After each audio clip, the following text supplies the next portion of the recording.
So hello positive people, welcome to another video. तो इस video में अपन क्या बात करने वाले हैं, ये वीडियो जो है बेसिकली उन लोगों के लिए है जो जेई और नीट का एग्जाम देने वाले हैं और जो है या फिर 12th का एग्जाम देने वाले हैं और उनको एक पर्टिकुलर वीडियो चाहिए सिर्फ और सिर्फ जो है फॉर्मूलाज को टारगेट करते हुए या फिर पूरे चैप्टर के पूरे फॉर्मूलेस को एकदम से बताते हुए। ठीक है, तो अपन जो है इस वीडियो में, ये ज़्यादा लंबा वीडियो होने नहीं वाला है लेकिन बहुत ज़्यादा नॉलेजेबल वीडियो होने वाला है। क्यों? क्योंकि पूरे के पूरे जो फॉर्मूलाज है अपन अच्छे से और जो इंपॉर्टेंट पॉइंट्स हैं उनको भी डिस्कवर करने वाले हैं इस वीडियो में। ये चैप्टर है इलेक्ट्रिक चार्जेस एंड फील्ड और बने रहो मेरे साथ। मैं हूँ आपका दोस्त गौरव शाह। ठीक है, तो चलो यार स्टार्ट करते हैं। ठीक, तो सबसे पहले बात आती है इलेक्ट्रिक चार्जेस एंड फील्ड्स में चार्ज की। ठीक है, चार्ज कितने प्रकार के होते हैं? चार्ज होते हैं दो प्रकार के। क्या क्या? पहला होता है पॉजिटिव, ठीक है, पॉजिटिव।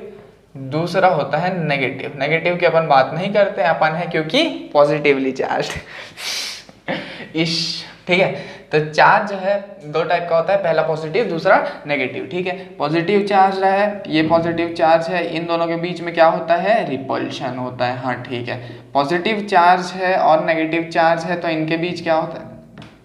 और नेगेटिव चार्ज, एक सेकेंड, ठीक है, और नेगेटिव चार्ज है तो इनके बीच क्या होता है? अट्रैक्शन। हाँ ठीक है, ये बच्चे को पता है कि like charges repel each other and unlike charges attract each other. ठीक है, तो ये याद रखने का। ठीक है, अब बात करते हैं कूलम्ब्स लॉ की। तो कूलम्ब्स लॉ क्या होता है भैया? तो कूलम्ब्स लॉ कुछ नहीं होता है, दो चार्जेस के बीच की कहानी होती है। क्या कहानी? अगर मान लेते हैं कि कोई चार्ज है, पहला प्लस क्यू, दूसरा चार्ज है ये भी प्लस क्यू मान लेते हैं। ठीक है, अब प्लस प्लस है तो दोनों रिपेल करेंगे, ये इसकी तरफ फोर्स लगाएगा इधर, ये इसकी तरफ फोर्स लगाएगा इधर। मान लेते हैं इनके बीच का जो डिस्टेंस है वो r है, तो इन दोनों के बीच जो ये दोनों जो ये रिपल्सिव फोर्स लगाएंगे f, इसका मैग्नीट्यूड कितना होगा कौन बताता है? कूलम्ब्स लॉ बताता है। ये कितना होता है? फोर्स इज इक्वल टू होता है 1/4 pi epsilon naught Q1 Q2 by R square. R क्या है? इनके बीच का डिस्टेंस। Q1 क्या है? ये इस चार्ज का मैग्नीट्यूड। Q2 क्या है? इस चार्ज का मैग्नीट्यूड। एप्सिलॉन नॉट क्या है? ये जो है परमिटिविटी ऑफ फ्री स्पेस है। क्या? Permittivity of free space. ठीक है, फ्री स्पेस मतलब जब एयर वगैरह में रहते हैं तो। ठीक है, तो अपन इस चीज़ को 1/4 पाई एप्सिलॉन नॉट को के से भी रिप्रेजेंट करते हैं और इसको ऐसे 1/4 पाई एप्सिलॉन नॉट भी लिख सकते हैं। और इसकी वैल्यू कितनी होती है 1/4 पाई एप्सिलॉन नॉट की? 9 × 10⁹ मीटर स्क्वायर पर कूलम स्क्वायर, ऐसा करके कुछ होता है, न्यूटन मीटर स्क्वायर पर कूलम स्क्वायर, ऐसा टाइप का। ठीक है, तो ये जो है के की वैल्यू होती है, इसको याद रखने का है, ये फॉर्मूला याद रखने का है। और ठीक, और क्या चीज़ है? कूलम्ब्स लॉ तो हो गया। अब इक्विलिब्रियम पॉइंट की बात करते हैं। तो मान लेते हैं क्या मानना है कि एक चार्ज है यहाँ पे E, ठीक है, और एक चार्ज यहाँ पे है 4E। क्या? एक चार्ज यहाँ पे है E, एक चार्ज यहाँ पे है 4E। इन दोनों के बीच का डिस्टेंस ऐसे करके ये R है बोल लेता हूँ।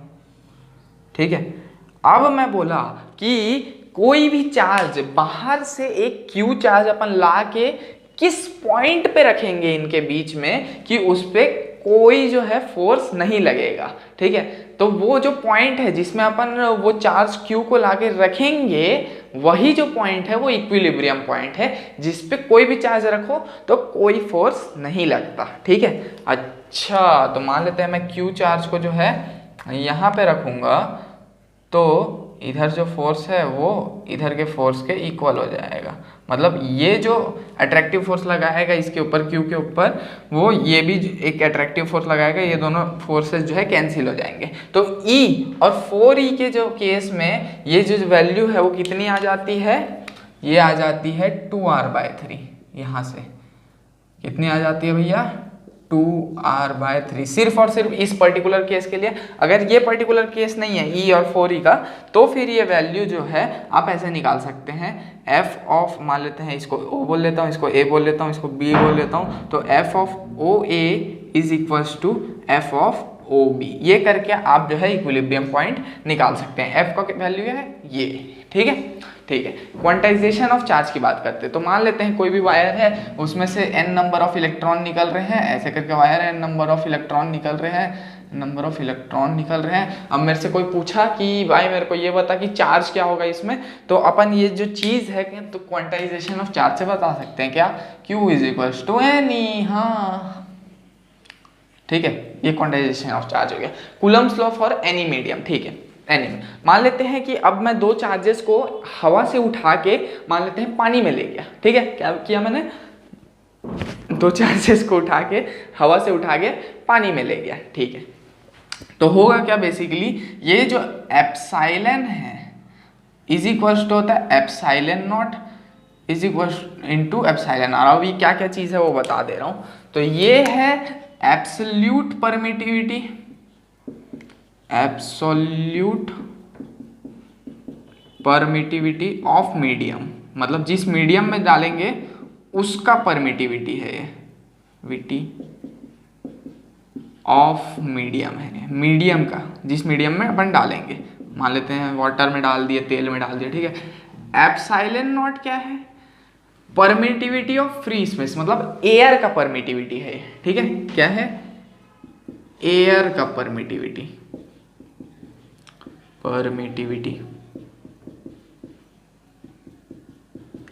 और ये एप्साइलन आर क्या है, एप्साइलन आर है रिलेटिव परमिटिविटी। रिलेटिव मतलब क्या, मतलब ये एब्सोल्यूट, मतलब ये किसी एक जिसमें डाल रहे हैं उसका, ये किसका, एयर का।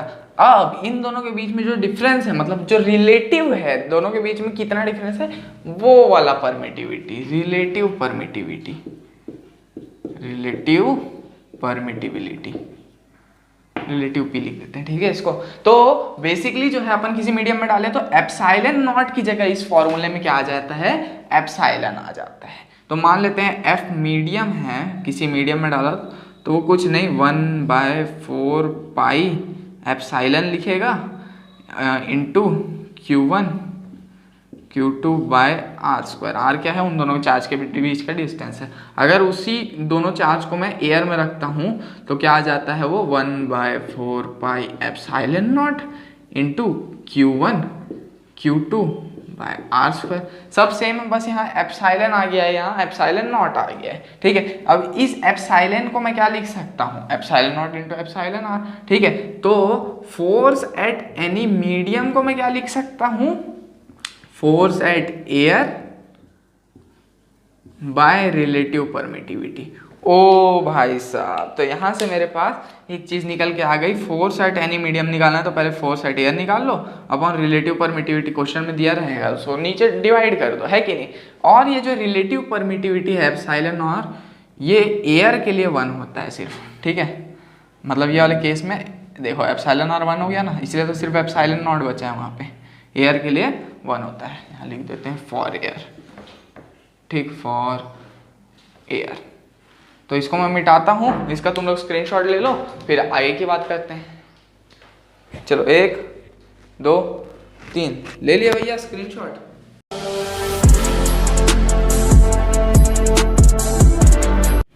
तो अब जो है अपन देखते हैं आगे की बात, जो कि है इलेक्ट्रिक फील्ड के बारे में सारी की सारी, ठीक है। तो चलो यार शुरू करते हैं अब इलेक्ट्रिक फील्ड के बारे में सोचना। तो इलेक्ट्रिक फील्ड क्या होता है, ये वो फील्ड होता है बेसिकली चार्ज के अराउंड, जिसके अराउंड ये किसी भी दूसरे चार्ज को ऐसे खींच लेता है। मतलब क्या, मान लेते हैं मैं ये खड़ा हूँ और मेरा इलेक्ट्रिक फील्ड इतना है, ठीक है, एक सर्कल में राउंड में इतना है, मेरे इलेक्ट्रिक फील्ड में अगर कोई भी आएगा मैं उसको खींच ले रहा हूँ या फिर मैं उसको रिपेल कर रहा हूँ। मतलब ये बेसिकली एक एरिया होता है, सीधी सीधी बात, ठीक है।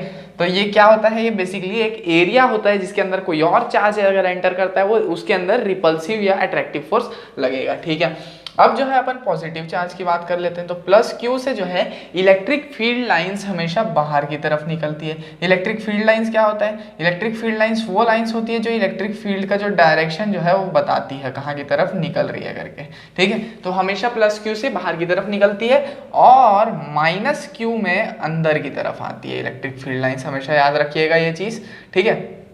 ऐसे माइनस क्यू में ये अंदर की तरफ आती है, क्या चीज़, इलेक्ट्रिक फील्ड, ठीक। और क्या होता है, इलेक्ट्रिक फील्ड का एक फॉर्मूला होता है क्या, electric field is equals to F upon q naught. ये क्यू नॉट क्या है, अगर मान लेते हैं मैं कोई चार्ज लिया हूँ, ठीक है, मान लेते हैं क्यू चार्ज लिया हूँ, ठीक है, तो अब इसका एक इलेक्ट्रिक फील्ड होगा।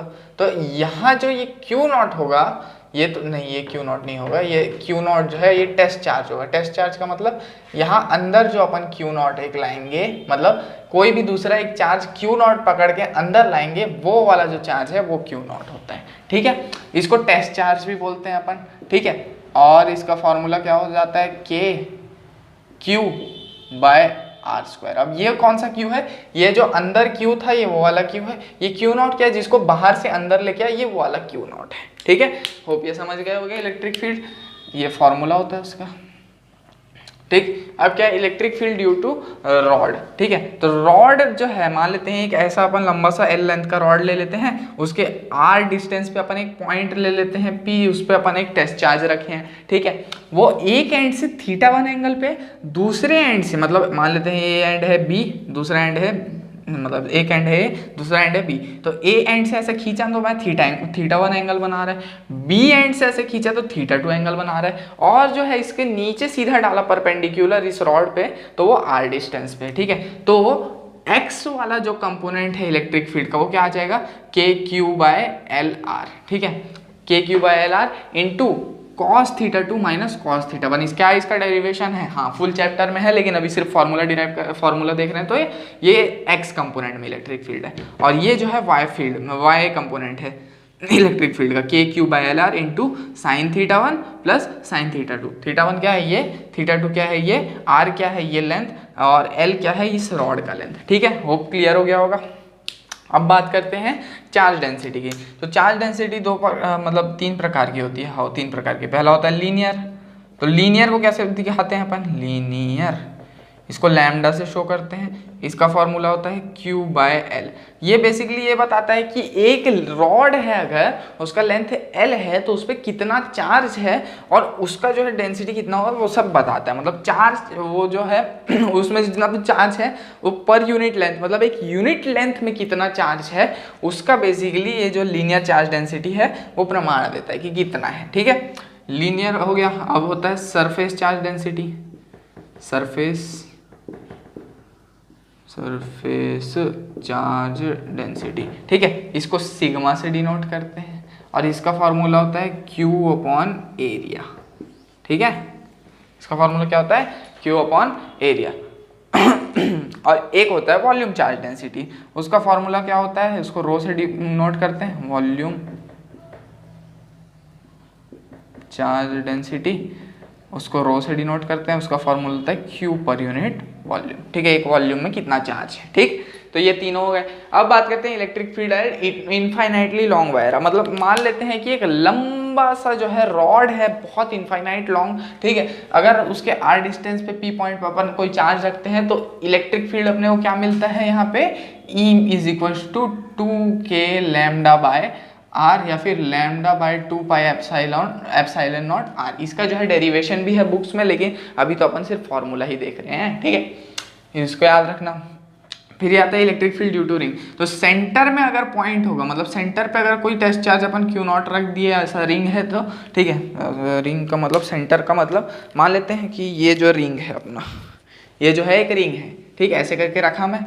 अब मान लेते हैं कि सेंटर पे कोई भी पॉइंट लाके रख देता हूँ, या टेस्ट चार्ज लाके ऐसे रख देता हूँ मैं, तो उस पर कितना इलेक्ट्रिक फील्ड लगेगा, 0। याद रखिएगा बिल्कुल, इलेक्ट्रिक फील्ड अगर सेंटर पे है तो 0, ठीक है। अगर वही मैं जो हूँ रिंग को ऐसे रख दिया हूँ, कैसे, रुक जाओ दिखा रहा हूँ। रिंग को जो है अब मैं ऐसे रख दिया हूँ, और अब यहाँ से ये मिड से यहाँ पे, अरे भाई मिड, ये 3D डायग्राम है ये वाला, ये ऐसे रखा हुआ है, और यहाँ पे दूसरा पॉइंट है ऐसे करके, ये दूसरा पॉइंट है, तो उस पर इलेक्ट्रिक फील्ड कितना लगने वाला है, इतना। E is equal to k q l by l square plus are square to the power 3/2। के क्या है, 1/4 पाई एप्सिलॉन नॉट। क्यू क्या है, क्यू जो है इसमें जो चार्ज डेवलप्ड है इसमें वो है। एल क्या है, एल जो है लेंथ है, ये वाला जो पॉइंट P जो है अपन रखे हैं यहाँ, इसके सेंटर से O से जो है P का जो डिस्टेंस है वो L है। R क्या है, रेडियस है इस रिंग का, और बस तो हो गया, इतना ही तो चीज़ है, ठीक है। Electric field due to sheet. अगर मान लेते हैं कोई शीट जो है, देखो शीट कोई इसमें सर्कुलर दिखाया है, लेकिन शीट बेसिकली ऐसा लंबा भी रहता है ऐसे करके, ठीक है। तो उसमें कितना होगा, मान लेते हैं ये सर्कुलर वाला है और उसके x डिस्टेंस पे अपन कोई पॉइंट P रखे हैं, ठीक है। तो इलेक्ट्रिक फील्ड कितना होगा, sigma by 2 epsilon naught into 1 minus x क्या है ये upon root over x square plus are square, R क्या है इसका रेडियस, ठीक है। वरना अगर सर्कुलर नहीं दिया है शीट, अगर सिर्फ ऐसे इनफाइनाइटली लॉन्ग वाला ये दे दिया है, सिर्फ एक पन्ना टाइप का शीट दे दिया है, तो जो है उसका इलेक्ट्रिक फील्ड ये होता है E is equal to sigma by 2 epsilon naught, ठीक है। और अगर यहाँ पे x जो है बहुत ज़्यादा दूर है रेडियस से, इसके रेडियस से x बहुत ज़्यादा दूर है, तो इलेक्ट्रिक फील्ड इतना होता है, ठीक है। अगर सर्कुलर फॉर्म में दिया है तो ये वाला सही है, और अगर सर्कुलर फॉर्म में नहीं दिया तो ये वाला सही है, sigma by 2 epsilon not. Sigma क्या है, सरफेस चार्ज डेंसिटी। अब मैं जो हूँ इसको मिटाता हूँ, फिर आगे की बात करते हैं। इसका स्क्रीनशॉट ले लो तुम लोग, ठीक है। 1 2 3 हो।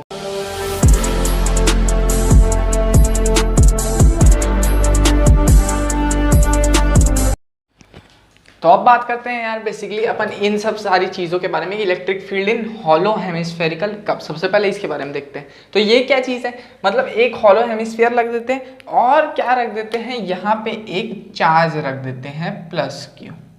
लो, तो अब इस पे इलेक्ट्रिक फील्ड कितना लगेगा बोलते हैं, ठीक है। तो इसमें किसी चीज पे वेरी नहीं करता, सिर्फ सरफेस चार्ज डेंसिटी और एप्सिलॉन नॉट पे वेरी करता है ये electric field is equal to sigma by 4 epsilon naught. इसका एक डेरिवेशन भी है, लेकिन डेरिवेशन मैं नहीं बताऊंगा क्योंकि यहाँ तो फॉर्मूला लिखा जा रहा है सिर्फ, ठीक है। अब इलेक्ट्रिक डाइपोल की बात करते हैं। तो इलेक्ट्रिक डाइपोल बेसिकली क्या होता है कि एक चार्ज होता है नेगेटिव, उसमें एक चार्ज होता है बेसिकली पॉजिटिव, ठीक है। और जो है उनके दोनों नेगेटिव और पॉजिटिव के बीच में जो वो होता है डिस्टेंस, वो होता है 2a, है ना, यही होता है, ठीक है। और क्या होता है, इलेक्ट्रिक डाइपोल जो है उसका इलेक्ट्रिक डाइपोल मोमेंट का जो डायरेक्शन है वो नेगेटिव से पॉजिटिव की तरफ होता है, ठीक है। और जो है इलेक्ट्रिक डाइपोल मोमेंट को P से डिनोट किया जाता है और इसका फॉर्मूला होता है 2a, एक सेकेंड, 2aq, ठीक है। मतलब जितना चार्ज दिया है इनटू उनके बीच का जितना डिस्टेंस है, मतलब, ठीक है। 2aq जो है वो इलेक्ट्रिक डाइपोल मोमेंट का वो होता है फॉर्मूला इलेक्ट्रिक डाइपोल मोमेंट का, ठीक है। अब जो है मैं इलेक्ट्रिक डाइपोल मोमेंट से किसी एक्सियल पॉइंट पे, एक्सियल लाइन पे एक पॉइंट ले लेता हूँ, अब यहाँ पे एक चार्ज बैठाता हूँ, तो इस चार्ज पे इलेक्ट्रिक फील्ड कितना लगेगा इलेक्ट्रिक डाइपोल के अकॉर्डिंग, तो वो जो इलेक्ट्रिक फील्ड होगा वो इतना होगा। मतलब इलेक्ट्रिक डाइपोल इस पॉइंट पे अगर मैं चार्ज ला के रखूँगा P पॉइंट पे, तो वो इतना जो है इलेक्ट्रिक फील्ड लगाएगा उस पर। ये P क्या है, P है डाइपोल मोमेंट जिसका फॉर्मूला होता है ये, ठीक है। ये डाइपोल से निकल जाएगा वो। R क्या है, R जो है सेंटर से डिस्टेंस है P का, मतलब P कहाँ क्या है, जहाँ पे चार्ज रखने वाले अपन, ये सेंटर, ये जो डाइपोल का जो सेंटर है वहाँ से जो डिस्टेंस है R, वो P का डिस्टेंस है, ठीक। यहाँ से ये फॉर्मूला याद रखना, ठीक है। अब जो है इसकी बात करते हैं at equatorial point. Equatorial point पे क्या होगा, मतलब क्या होगा, एक माइनस क्यू प्लस क्यू। अब ये जो है ये मिड पॉइंट है इस डाइपोल का।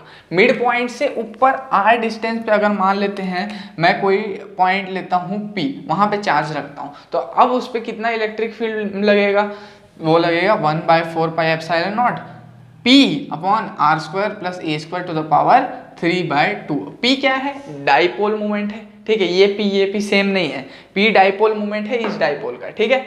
और क्या, एप्सिलॉन नॉट तो परमिटिविटी। R क्या है, R जो है इसके मिड से डिस्टेंस है, ठीक है, मिड से डिस्टेंस है। A क्या है, A जो है ये हाफ का डिस्टेंस है, ये वाला, समझ रहे हो क्या चीज़ क्या क्या है। तो ये जो है ये अगर R जो है, ये जो R है ये बहुत बड़ा है A से, मतलब बहुत ज़्यादा दूर है A से, तो जो इलेक्ट्रिक डाइपोल का जो इलेक्ट्रिक फील्ड लगाएगा उस पॉइंट पे वो ये होगा, वरना नॉर्मल कंडीशन में ये ही होगा, ठीक है। अब बात करते हैं नेट टॉर्क ऑन डाइपोल। मतलब अगर किसी इलेक्ट्रिक फील्ड में मैं एक डाइपोल को ऐसे रख दूं, ठीक है, इलेक्ट्रिक फील्ड इधर की तरफ जा रहा है, डाइपोल जो है ऐसे रखा हुआ है, तो उस पर नेट टॉर्क कितना लगेगा। तो मान लेते हैं कि ऐसे डाइपोल रखा था, ऐसे मुड़ गया, थीटा एंगल बन गया उसका, ठीक है। तो माइनस क्यू चार्ज इधर फोर्स लगाएगा, प्लस क्यू इधर फोर्स लगाएगा, इससे डाइपोल ऐसे घूमने लग जाएगा। तो टॉर्क कितना लगेगा, टॉर्क जो होता है वो होता है फोर्स इनटू परपेंडिकुलर डिस्टेंस। तो फोर्स तो अपना डाइपोल रख रहा है, और परपेंडिकुलर डिस्टेंस पता है क्या, परपेंडिकुलर डिस्टेंस है 2a sin थीटा। तो टॉर्क का जो फॉर्मूला है वो यहाँ से अपने पास पी ई साइन थीटा निकल के आ जाता है। पी क्या चीज़ है, 2AQ है पी, ठीक है। तो पी ई साइन थीटा निकल के आ जाता है, और वेक्टर प्रोडक्ट में लिखेंगे मतलब या फिर क्रॉस प्रोडक्ट में लिखेंगे इसको, तो ये जो है ऐसे आ जाएगा P क्रॉस E, ठीक है। E क्या है, ये इलेक्ट्रिक फील्ड है, ठीक है। अब बात करते हैं work done in rotating electric field. मतलब अगर मान लेते हैं कोई बॉडी ये जो है AB, ये जो है मान लेते हैं θ2 एंगल में रखा हुआ है ऐसे करके, ये θ2 एंगल में। अब जो है इलेक्ट्रिक फील्ड इस तरफ गया, इलेक्ट्रिक फील्ड इस तरफ गया तो ये ऐसे करके मुड़ गया, अब ये आ गया θ1 एंगल पे। तो वर्क डन कितना हो जाएगा, minus of P E cos θ2, θ2 क्या है इनिशियली जो था, माइनस कॉस θ1, θ1 क्या है जब फाइनली ये यहाँ पे पहुँच जाता है। माइनस क्यों, क्योंकि वर्क डन अगेंस्ट लग रहा है करके, ठीक है। होप ये क्लियर हो गया होगा, इसका स्क्रीनशॉट मान लो, इसको मिटाता हूँ फिर आगे की बात करते हैं, ठीक है।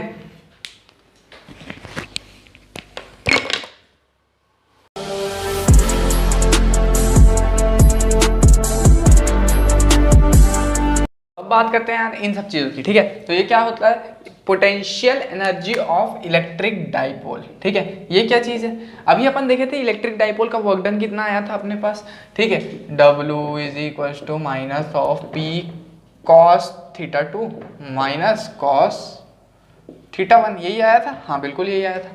अब मान लेते हैं कि पोटेंशियल एनर्जी क्या होता है। देखो पोटेंशियल एनर्जी का डेफिनेशन बेसिकली ये होता है इस चीज़ में कि अगर कोई इलेक्ट्रिक फील्ड है और उसमें कोई इलेक्ट्रिक डाइपोल इस कंडीशन से, ये जो ऐसा कंडीशन है उससे किसी भी दूसरे कंडीशन, मान लेते हैं थीटा एंगल के कंडीशन में आ जाए, ठीक है। इस कंडीशन में जो एनर्जी इसके अंदर, इस इलेक्ट्रिक डाइपोल के अंदर जनरेट होती है उसको क्या बोलते हैं, पोटेंशियल एनर्जी।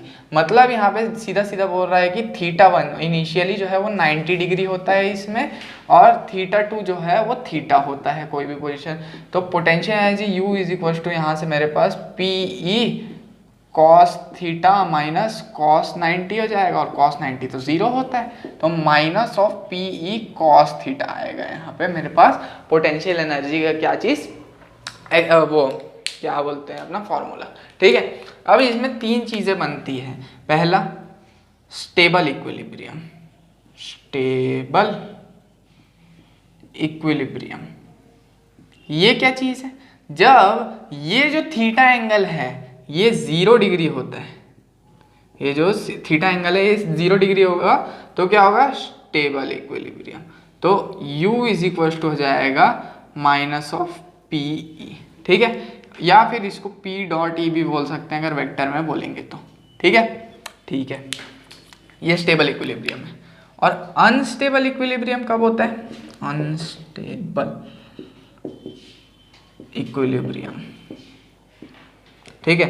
तो जब थीटा 180 डिग्री हो जाता है तो अनस्टेबल इक्विलिब्रियम का कंडीशन आता है। तो U इज इक्वल टू तब हो जाता है cos 180 is equal to P E minus वो होता है ना माइनस 1, तो पी ई रह जाता है, ठीक है। अब बात करते हैं इलेक्ट्रिक फ्लक्स की। तो इलेक्ट्रिक फ्लक्स क्या होता है, इलेक्ट्रिक फ्लक्स बेसिकली मान लेते हैं कि कोई भी बॉडी लिए, ठीक है। मान लेते हैं कि ये वाला एक वो बॉडी ले लिए हैं इसको, ठीक, इसको एक बॉडी ले लिए।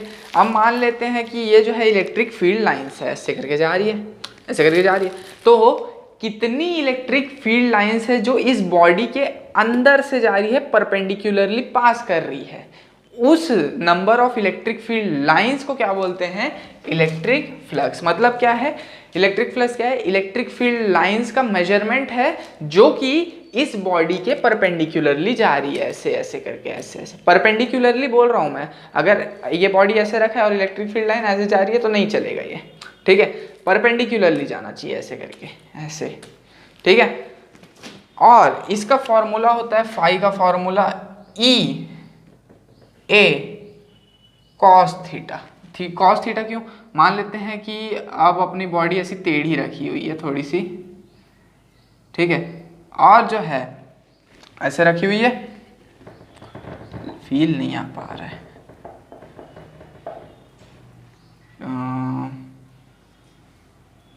ऐसे रखी हुई है, और अपना इलेक्ट्रिक फील्ड लाइन सीधा जा रहा है ऐसे ऐसे करके अंदर से इसके, ठीक है। तो इलेक्ट्रिक फील्ड लाइन सीधा जा रहा है, तो इलेक्ट्रिक फील्ड लाइन परपेंडिकुलर कब होगा, कोई भी पॉइंट लूंगा तो इधर इलेक्ट्रिक फील्ड ई जा रहा है तो परपेंडिकुलर यही वाला होगा क्या, हाँ, और ये थीटा ले लूँ क्या, हाँ, तो इलेक्ट्रिक फील्ड ई इधर जा रहा है तो ई कॉस थीटा इधर जाएगा क्या, हाँ। तो यहाँ से मेरे पास फ्लक्स की जगह ई इंटू कॉस थीटा, और ये ए क्या है, एरिया है, किस चीज़ का एरिया, इस जो ये रेड वाला प्लेन है उसका एरिया। अच्छा, तो यहाँ से फ्लक्स का ये फॉर्मूला आ गया।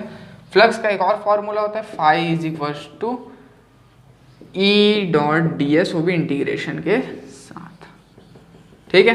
अब अपन बात करते हैं गॉस थ्योरम की। तो गॉस थ्योरम बेसिकली ये बोलता है कि जो इलेक्ट्रिक फ्लक्स है फाई, ठीक है, इलेक्ट्रिक फ्लक्स है जो फाई, वो charge enclosed by body upon epsilon not, मतलब परमिटिविटी के से डिवीजन के इक्वल होता है। मतलब क्या, अगर मान लेते हैं किसी बॉडी को मैं इलेक्ट्रिक फील्ड में रख दिया, ठीक है, उसके अंदर चार्ज एनक्लोज्ड क्या है, Q, ठीक है, और रिलेटिव पर मतलब उस मतलब वहाँ मतलब एरिया में रखें, मतलब एयर में रखें उसको, ठीक है, तो एयर में क्या होता है, परमिटिविटी एप्सिलॉन नॉट, ठीक है, तो फ्लक्स क्या हो जाएगा गॉस थ्योरम के according, phi is equals to E q by epsilon naught. तो फाई इज इक्वल्स टू एक ये फॉर्मूला भी होता है ई डॉट डी एस का, और एक क्यू बाय एप्सिलॉन नॉट का भी फॉर्मूला होता है। होप ये दोनों फॉर्मूलाज जो हैं क्लियर हो गए होंगे, इनका स्क्रीनशॉट ले लो, और ये जो वीडियो है अपना यहीं पे समाप्त होता है, ठीक है, इसका स्क्रीनशॉट ले लो। होप ये वीडियो सही लगा होगा, ठीक है, तो इसको शेयर कर देना, ठीक।